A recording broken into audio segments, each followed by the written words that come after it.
Praise the lord. మన ప్రభువైన యేసుక్రీస్తు నామం పేరిట మీ అందరికీ వందనములు. ఈరోజు దేవుని వాక్యము 2వ రాజుల గ్రంథము 20వ అధ్యాయము 5వ వచనము. నీవు కన్నీళ్లు విడుచుట చూచి తిని నీ ప్రార్థన నేను అంగీకరించి ఉన్నాను, నేను నిన్ను బాగు చేసేదను. ఆమేన్.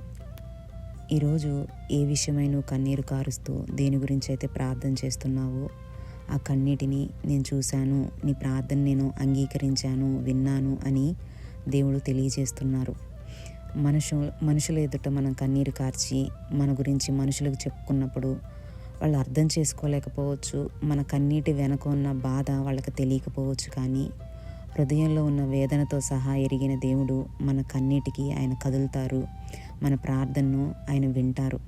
అలాంటి నీ కన్నీటిని, నీ బాధను, నీ ప్రార్థనను దేవుడే విన్నాను అని చెప్తున్నప్పుడు నువ్వు ఇక భయపడాల్సిన పని లేదు. ఎందుకంటే జవాబునివ్వగలిగిన దేవుడు, ఏదైనా మార్చగలిగిన దేవుడే నీ కన్నీటిని చూసి నీ ప్రార్థనని నేను అంగీకరించాను అని చెప్తున్నప్పుడు ఇంకా మనకి కృంగుదల, భయము, నిరాశ ఎందుకు?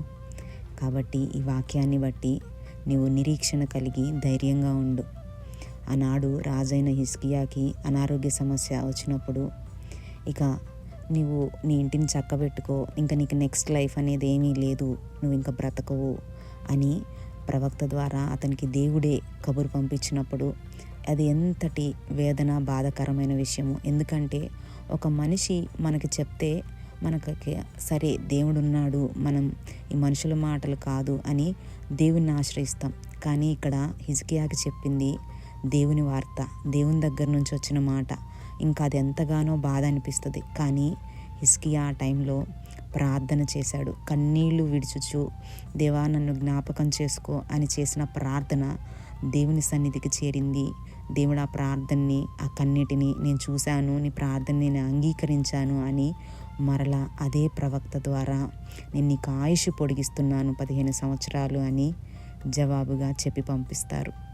ఈరోజు ఇక అయిపోయింది, ఇక లేదు, ఇక దీనికి ఈ పరిస్థితులు మారవు అని నీ జీవితంలో కూడా ఏమైనా ఇలా ఉన్నట్లయితే అది అనారోగ్యమే కావచ్చు, ఇంకా ఇతర కుటుంబ విషయాలైనా, వ్యక్తిగతమైన ఏవైనా సరే పరిస్థితులు ఇక చేజారిపోయినాయి అని నీకు అనిపించొచ్చేమో. కానీ ఇక్కడ హిజ్కియా తన ప్రార్థన ద్వారా, కన్నీటి ప్రార్థన ద్వారా మరలా తన ఆయుష్ను పొందుకున్నాడు.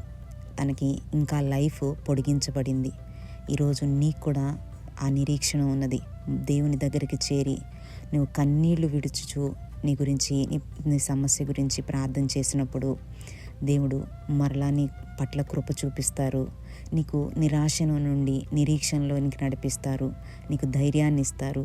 నిన్ను బాగు చేస్తాను అని హిజ్కియాకి చెప్పిన శుభవార్తని బట్టి నీ జీవితంలో కూడా అటువంటి మంచి వార్తను దేవుని దగ్గర నుంచి నువ్వు మరలా పొందుకుంటావు. కాబట్టి పరిస్థితుల వైపు చూడొద్దు, నీవు ప్రార్థన చేయి. ప్రార్థన నీ పరిస్థితులను తప్పకుండా మారుస్తుంది. అవ్వదు, జరగదు అనుకున్న వాటిని దేవుడు ఆయన శక్తి చేత, ఆయనకున్న ఆ అధికారం చేత నీకున్న ప్రతి పరిస్థితిని మార్చగలరు. కాబట్టి ఈరోజే నీవు దిగులు పడడం మాని, నీ దిగులుని మార్చగలిగి, నీ పరిస్థితిని మార్చగలిగే యేసయ్య పాదాల దగ్గర చేరి ప్రార్థన చెయ్యి. ప్రార్థన చేసుకుందాము. మహాపరిశుద్ధుడా, మహోన్నతుడైన మా ప్రియ పరలోక తండ్రి, మీ పరిశుద్ధమైన పాదాలకు వందనాలు నాయన. ఈ ప్రార్థనలో ఏకీభవిస్తున్న ప్రతి ఒక్కరిని జ్ఞాపకం చేసుకొని మీరు వాక్యంలో చెప్పబడినట్లుగా ఎవరైతే ప్రభువా మరి కన్నీరు విడుస్తూ వారి పరిస్థితిని బట్టి మీ దగ్గర ప్రార్థన చేస్తున్నారో వారికి కృప చూపించయ్యా. అంతా అయిపోయింది, చేజారిపోయింది, ఇక మా చేతిలో ఏదీ లేదు అన్నంతగా నా తండ్రి నిరాశలో, నిస్సహాయ స్థితిలో ఉన్న వారికి నీవే ప్రభువా వారికి నిరీక్షణ కలుగు చేయమని, వారున్న పరిస్థితుల్లోంచి వారికి విడుదల దయచేసి వారికి నాయన జవాబును అనుగ్రహించమని, వారి పరిస్థితులను మీరు బాగు చేసి చక్కపరచమని, ఆనందాన్ని వారికి దయచేయమని, కన్నీటికి బదులుగా నాయన నాట్యంగా వారి జీవితాన్ని మార్చమని, మీరే సంతోషాన్ని వారికి అనుగ్రహించమని కోరుకుంటూ నజరేయుడైన యేసుక్రీస్తు నామములో ఈ ప్రార్థన సమర్పిస్తున్నాను తండ్రి. Amen. Thank you all. God bless you. Praise the lord.